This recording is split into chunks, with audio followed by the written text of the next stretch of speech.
Hi, I'm Nate, and this is Alex. We're from COBRA STARSHIP. And you are now joining us on Rockstar Story Chicago. Yeah. Welcome, Lisa, to the interview. Hello. How are you doing today? I'm good. How are you guys? I'm doing Little excellent. reverse interview over here.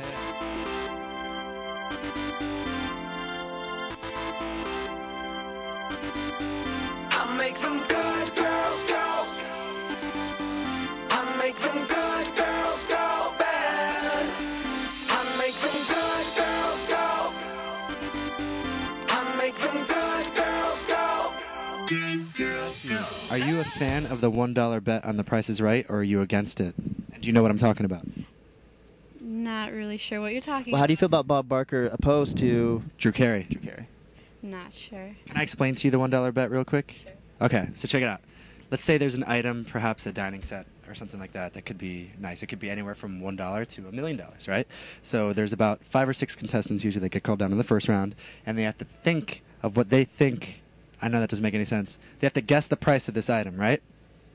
So somebody goes $600, and the other person tries to outbid them because whoever's closest wins. So the guy goes, 601. yeah, 601. The other guy goes $650, and the other person's like $800. Then there's always one jerk that goes $1 because if it's below the price that they say, they don't get it. Yeah, but it's closest from above it. So the $1 bet? $1 bet. You feel good about it? Would you be that person? Would you $1 bet? I don't think I'd be that person. I would totally. Be I that would. person. Yeah, yeah. You always win. It's guaranteed. If I knew that they were like way overshooting it, yeah, I'd definitely go for the dollar. For sure. Understandable. Yeah. I saw somebody do it the other day, and I was like, "You are a genius. You're a jerk, but you're a genius." Yeah. They have good odds, I guess. I don't know. So, how's the tour been for you so far? Oh, it's been great. Just wonderful. How about you? Excellent. It hasn't been too bad. We're only on day 2. We just got back from LA, and then we flew into Milwaukee, started the tour. It was a great first show of the tour for us.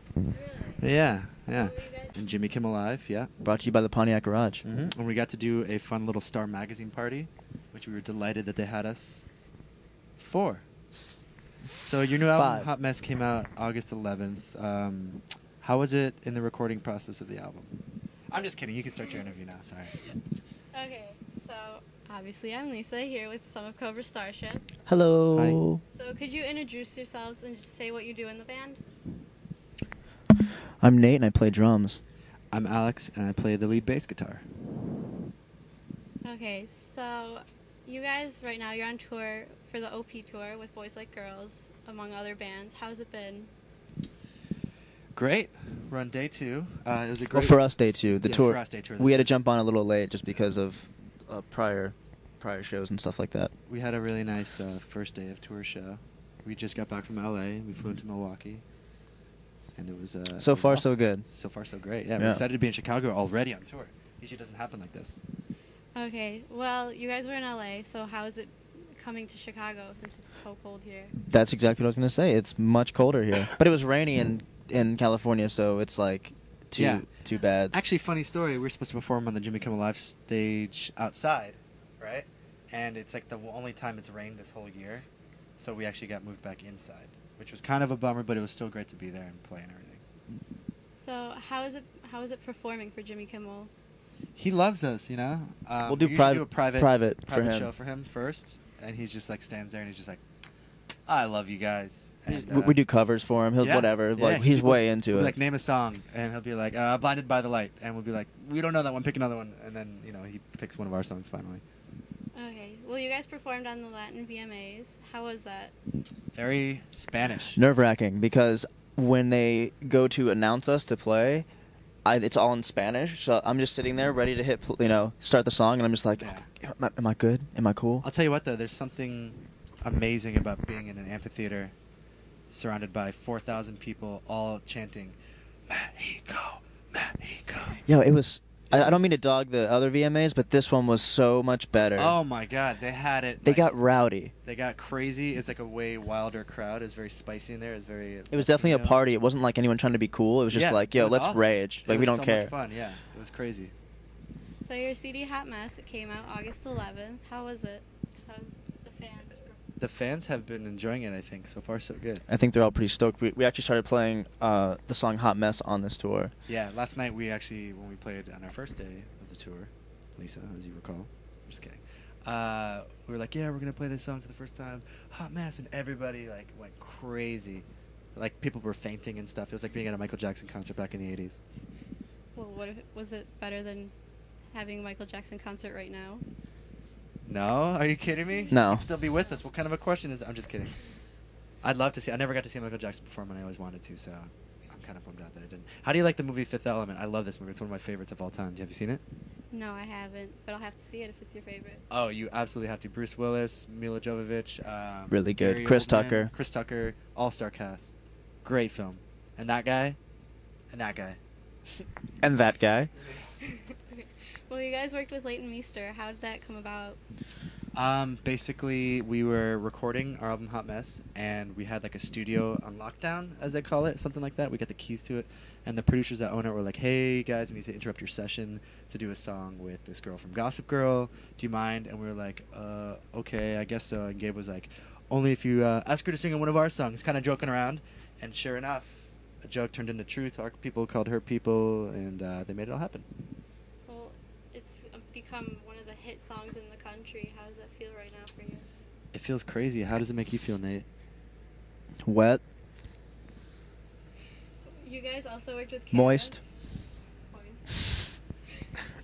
Yes. You guys worked with Kara from American Idol. How did that happen? What did she do for you? Kara, so actually Gabe and Ryland were at that studio in Los Angeles at the time, and they were working with Kevin Rudolph on the track for Good Girls, and Pay attention. You're looking at the TV. yeah, I know there's like stuff sparkling and everything, and Bruce Willis looks awesome. Anyway, so basically we were actually gonna can the song. It wasn't, we were like not totally feeling it. We were working at the studio in New York, and we were like, I don't know. Everybody was like, it's good, but it's not great. We need that one thing. So they were at the studio in L.A. with Kevin, Ron, and Gaber, and they were like, hey, we're gonna bring in this lady, Cara Diaguardi. She's what's called a top line writer, which those people kind of come in and just like take like a really good hook and make it super awesome. So they didn't really know what that was, and I guess none of us knew what that was at the time. And she just had like 2 hours scheduled at the studio because she was on her way to her first taping of American Idol. This is like right before that happened. And she came in for 2 hours, and they were like, this is a joke. Who is this lady? And Ryland thought it was going to be a topless writer. Get a little inspiration from the label, you know. And sure enough, she ended up coming in and working on the Good Girls Go Bad hook and made it awesome. And it worked out well, obviously. It worked out. Definitely. It works out every day, you know, usually between 11 and 12, likes the elliptical trainer, you know. Okay. Yeah. A lot of cardio. It's a thin song. Oh, okay. Makes you sweat. It does. Do your fans often sweat when they go to your shows? Yes, actually. And you know, it's funny. We're actually just shooting the video for Hot Mess, and it was like really hot, as it should be for Hot Mess. And I don't want to give it away, but basically, there's some parts in the video where we had to like catch girls from falling because they're just like so hot. And this one girl was sweating so much, and she was wearing like a tank top or something like that. And I had to catch her by her armpits, and her armpits smelled so bad. And my hand smelled like her BO, and it was the worst thing ever. I puked. Yo, she's going to be so bummed if she sees this interview. I know. I'm sorry. It's not her fault. It happens to people. And I guess she didn't want to, like, you know, any white stripes or whatever on her armpits from the deodorant. So I was just like, ugh, I don't know. It was nasty. You guys have a lot of friends who are more famous up there in the industry. How has that helped you out? It's helped us out tremendously, I think. Just Pete alone. Pete Wentz. Yeah, I mean, Pete Wentz his is label. the only reason why we're famous. So, Fall Out Boy has been nice enough. Take us Amazingly, on tons of tours. They took us. I mean, the tour that really helped us like get to a different level, I think, was the Honda Civic tour, which they let us open on, which was a really great experience for us. And ever since then, you know, everybody's been stoked to work with us, and as we have with them. Did you guys ever get any comments for naming a song Pete Wentz is the only reason we're famous? I mean, I'm sure we have like online and stuff. I haven't really. A lot of people ask us about that. Yeah, like I don't know. Like, is it true? It's like, well, kind of. Yeah. You know how we got that name? Have you heard this story? No.